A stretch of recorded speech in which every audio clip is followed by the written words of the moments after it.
അച്ഛൻ ഇതുവരെ ഉറങ്ങിയില്ലേ? എന്താ വായിക്കുന്നത്? ജനറൽ നോളേജാ.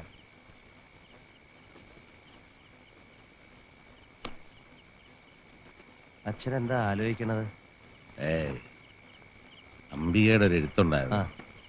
രമണൻ ജോലിക്ക് പോകുന്നില്ലെന്ന് തന്നെ തീരുമാനിച്ചത്രേ. ജോലിക്ക് പോകാതെ പിന്നെ എങ്ങനെ ജീവിക്കുക? അവൻ രാജിക്കത്ത് കൊടുത്തിട്ടാ മംഗലാപുരത്ത് നിന്ന് പോന്നിരിക്കുന്നത്. അവളെപ്പോഴാ അറിയുന്നത്? ജോലി ബുദ്ധിമുട്ടാണത്രേ. എന്തോ ബിസിനസ് തുടങ്ങാൻ പോവാണെന്നാ പറയുന്നത്. അതിന് പണമുണ്ടോ? ആർക്കറിയാം. ഭാഗം പിരിയാത്തോണ്ട് തറവാട്ടിൽ തന്നെ കഴിഞ്ഞുകൂടാ.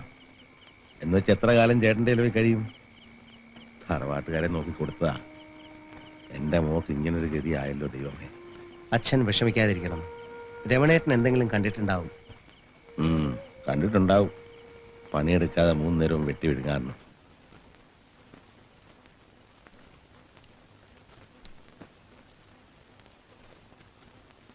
ഇത്തിരി ചോറൂടെ തരാൻ പറയടി ഏട്ടത്തോട്. നാണമില്ലേ നിങ്ങൾക്ക്? എന്തിനാടി നാണിക്കുന്നേ? ഇത് എന്റെ വീടാടി. എന്റെ ഏട്ടൻ അധ്വാനിച്ചുകൊണ്ട് വരുന്ന ചോറാ ഞാൻ ഉണ്ണുന്നേ. ഏട്ടൻ അധ്വാനിക്കുന്നേ ഏട്ടന്റെ ഭാര്യയ്ക്ക് മക്കുക എന്ന് നിനക്ക് തോന്നും, എനിക്ക് തോന്നുന്നില്ല. വേണമെങ്കിൽ നേരത്തെ ചോറെടുത്തുണ്ടോ? എല്ലാരും ഊണ് കഴിഞ്ഞിട്ട് ഞണ്ണാൻ നിന്നാലേ ചിലപ്പോ പട്ടിണി ആയി പോകും. ഞാൻ പട്ടിണി കിടന്നോളാം. അല്ലെങ്കിൽ എന്നെ എന്റെ വീട്ടിൽ കൊണ്ടുവന്നാക്കിയരെ. എത്ര കഷ്ടപ്പാടാണെങ്കിലും എന്റെ അച്ഛൻ എന്നെ പൊന്നു പോലെ നോക്കിക്കോളും. നിന്റെ അച്ഛൻ അയക്ക് ജീവിക്കാൻ അറിയാൻ കൂടി. അയാളോടൊപ്പമുള്ള പോലീസുകാര് പണം വാരുക. വല്ലപ്പോഴും 10 ഉലുവ ചോദിച്ചാൽ തരാൻ ഇടയിലുണ്ടോ? നിന്നെ കെട്ടിട്ട് എനിക്ക് എന്തുവാ തന്നേ? 10 പവൻ. അതും മേടിച്ചോണ്ട് നിന്നെ കെട്ടി എന്നെ വേണം തല്ലാൻ. അതും വിറ്റ് തന്നില്ലേ?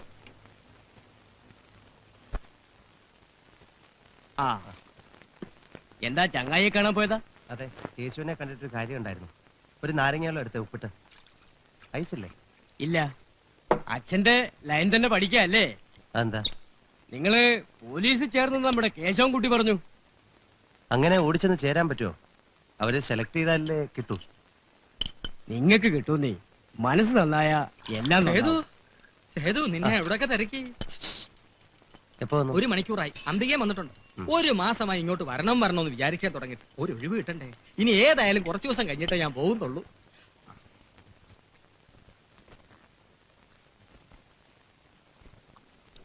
ഞാൻ കൊടുക്കണോ? വേണ്ട, കുഞ്ഞാലിക്ക് അതൊന്ന് കുറിച്ചേക്ക്. ഒന്നുകൂടെ എടുക്കാം. വേണം. വേണ്ട വേണ്ട. സേതുവിനോട് മാത്രമായിട്ടൊരു കാര്യം പറയാനാ വന്ന് കേറി ഉടനെ തിരക്കിറങ്ങിയത്. വരണ വഴി ഞാൻ അച്ഛനെ കണ്ടു ജംഗ്ഷനിൽ വെച്ച്. എത്രയായാലും സേതുവിന്റെ പെങ്ങടെ കെട്ടിയോനല്ലേ ഞാൻ. ആ ഒരു ബഹുമാനം വേണ്ടേ? സ്നേഹത്തോടെ ഒരു വാക്കെങ്കിലും പറയണ്ടേ? അച്ഛൻ ഡ്യൂട്ടിയുടെ തിരക്കിലാവും. എന്ത് ലൂട്ടി? ദേ ഒരു കാര്യം ഞാൻ സേതുവിനോട് പറയാം. ഇഷ്ടമില്ലാത്തടത്ത് പറ്റിക്കൂടുന്ന ടൈപ്പ് അല്ല ഈ രമണൻ. അഭിമാനം വിറ്റ് തിന്നുന്നവനല്ല. അടുത്ത വണ്ടിക്ക് തന്നെ തിരിച്ചു പോകണമെന്ന് കരുതിയതാ. പിന്നെ സേതുവിനെ അമ്മയൊക്കെ ആലോചിച്ചപ്പോ അത് ചെയ്യാൻ മനസ്സ് വന്നില്ല. സ്നേഹമുള്ളവനാ രമണൻ. അതെനിക്ക് അറിഞ്ഞൂടെ?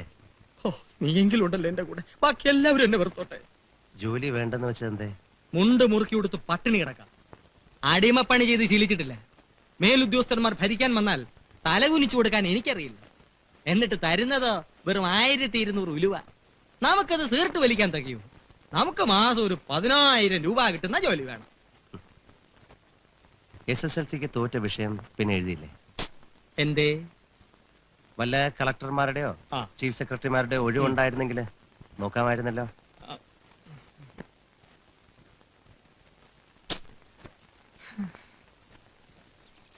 കൃഷ്ണേട്ടോ, ഒരു സന്തോഷ വർത്താനമുണ്ട്. എന്താ? ഇന്നാളെന്നെ കുറ്റപ്പെടുത്തിയില്ലേ ഞാൻ കാണിക്കുന്ന മണ്ടത്തരാന്നും പറഞ്ഞ്? ഇപ്പതേ സേതുവിന് ഇന്റർവ്യൂവിനുള്ള കള്ളാസ് വന്നിരിക്കുന്നു. അതാണോ കാര്യം? എന്താ കൃഷ്ണേട്ടോ സന്തോഷമില്ലാത്ത? എന്റെ അച്ചു, നിന്നെക്കാൾ മുമ്പ് ഞാൻ അറിഞ്ഞു വിവരം. ദേവി ഉച്ചയ്ക്ക് മുമ്പേ അറിഞ്ഞു. ഇവിടെ അതിന്റെ ആഘോഷവും കഴിഞ്ഞു. അത് ശരി. ദേവി നല്ല പാൽപ്പായസം ഉണ്ടാക്കിയിട്ടുണ്ട്. ബാക്കി ഉണ്ടെങ്കിൽ ഒരു ഗ്ലാസ് തരാൻ പറ ഭാരതിയോട്. ഇപ്പൊ ഞാൻ പുറത്തായി. ആ തെമ്മാടി ഉണ്ടോ ഇവിടെ?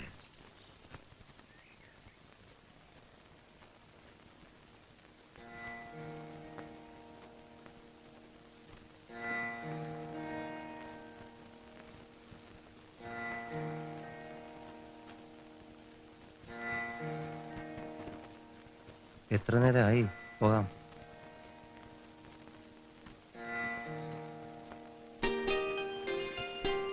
ഈ സേതുട്ടന്റെ കൂടെ തൊഴാൻ വന്ന ഒന്നിനും സമ്മതിക്കില്ല. എപ്പോഴും ധൃതിയാ. പിന്നെന്തിനാ പോകുന്നത്? ഇത്ര മാത്രം എന്താ പറയാനുള്ളത്? ഇഷ്ടമുള്ളത് എന്തൊക്കെയാ പറഞ്ഞത്? കൊറേ പിറുപിറുക്കുന്ന കണ്ടു. മന്ത്രം ചൊല്ലിയതാ. ദേ തോന്നി മന്ത്രമൊന്നും ചൊല്ലാൻ പാടില്ല കേട്ടോ. പറ, എന്തൊക്കെയായിരുന്നു പെറ്റീഷൻസ്? ഇന്റർവ്യൂ എളുപ്പമാവണേ, ആ. വൈകാതെ സെലക്ഷൻ ലിസ്റ്റ് വരണേ, പിന്നെ പിന്നെ തരം കിട്ടുമ്പോഴൊക്കെ പിച്ചും മാന്തവും ചെയ്യാണ്ട് എന്നെ അങ്ങ് കൊണ്ടുപോണേ. അത് ഞാൻ തന്നെ വിചാരിക്കണം. ട്രെയിനിങ് കഴിഞ്ഞാൽ പിറ്റേന്ന് കല്യാണം, 9 മാസം 10 ദിവസം കഴിയുമ്പോ ഒരു കുട്ടി ചെയ്തു. അതത്ര പെട്ടെന്നൊന്നും വേണ്ട. ആ ഒരു കാര്യത്തിൽ കാലതാമസം പാടില്ല. അതിന്റെ അടുത്ത വർഷം ഒരു കുട്ടി ദേവി, അതിന്റെ അടുത്ത വർഷം ഒരു കുട്ടി ചെയ്തു, അതിന്റെ അടുത്ത വർഷം ഒരു കുട്ടി ദേവി, അതിന്റെ അടുത്ത വർഷം ഒരു കുട്ടി ചെയ്തു. അങ്ങനെ 100 വർഷം കഴിയുമ്പം ഒരു കൗരവ പട.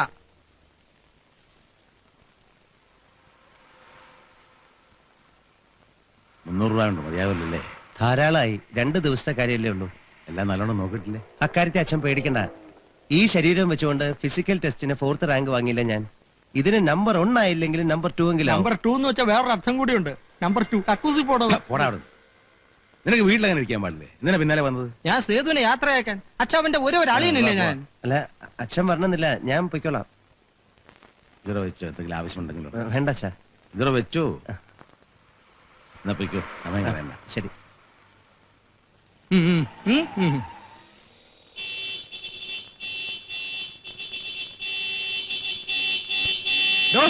ഇത് നിന്റെ തന്ത സമ്പാദിച്ച മുതലൊന്നുമല്ല. വണ്ടി ഇവിടെ ഇടാൻ പാടില്ല സാർ. നോ പാർക്കിംഗ് എഴുതി വെച്ചിരിക്കുന്നത് കണ്ടില്ലേ? എഴുതി വെച്ചിട്ടുണ്ടെങ്കിൽ എന്താ? ഈ കടയിൽ വരണമെങ്കിൽ പിന്നെ തന്റെ നെഞ്ചത്തുണ്ടോ വണ്ടി? താനെന്തിനാ ഈ പോലീസ് സ്റ്റേഷനെ പിടിച്ച് തള്ളിയത്? എന്റെ അനുവാദം കൂടാതെ എന്റെ വണ്ടിയുടെ ഹോൺ അടിച്ചേനാ. ആ, വണ്ടി എടുത്ത് മാറ്റ്. എനിക്ക് ഈ കടയിലാ പോകേണ്ടത്. വണ്ടി എടുത്ത് മാറ്റാ റാസ്കൽ. മാറ്റാൻ മനസ്സിലെങ്കിലോ? രാജു, സാരമില്ല. നടക്കരുത്, നമുക്ക് ഇനി വന്നേന്ന്. സാറേ, ഇത് നമ്മുടെ MLA മോന രാജു. എംഎൽഎയുടെ മോനായാലെന്താ? പ്രത്യേക നിയമമുണ്ടോ? ഉണ്ടെങ്കിൽ സ്റ്റേഷൻ വരാൻ പറ, അപ്പൊ കൊടുത്തുടാൻ വണ്ടി.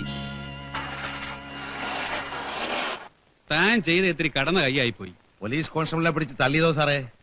MLAയുടെ മോനായോണ്ട് നിയമവും മര്യാദയൊന്നും വേണ്ടെന്നാണോ? താൻ എന്നെ കൊണ്ട് പുലിവാല് പിടിപ്പിക്കും. 6 മാസം കൂടെ ഉള്ളു. അതിനുമ്പ് തൊപ്പി തെപ്പിക്കോ താൻ. സാർ ഇങ്ങനെ പേടിച്ചാ എങ്ങനെയാ? എനിക്കത് പറയാം.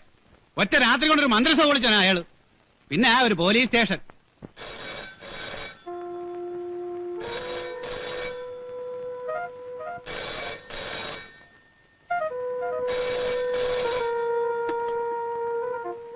ഹലോ, അതെ. അതെ സാർ, SI ആണ് സാർ. സാർ, ഒരബദ്ധം പറ്റിപ്പോയതാ. ഞാൻ നിരപരാധിയാണ് സാർ.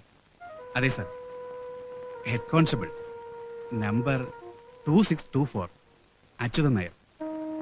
സാർ, കുഴപ്പമൊന്നും ഉണ്ടാക്കരുത്. അയാളൊരു പാവമാണ് സാർ.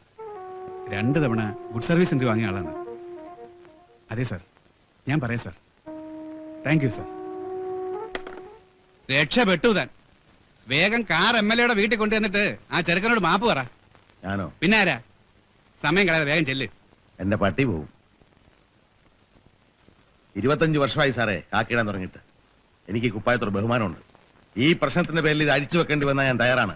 നന്നായിട്ട് തൂമ്പ എടുത്ത് കളിക്കാൻ അറിയാം സാറേ.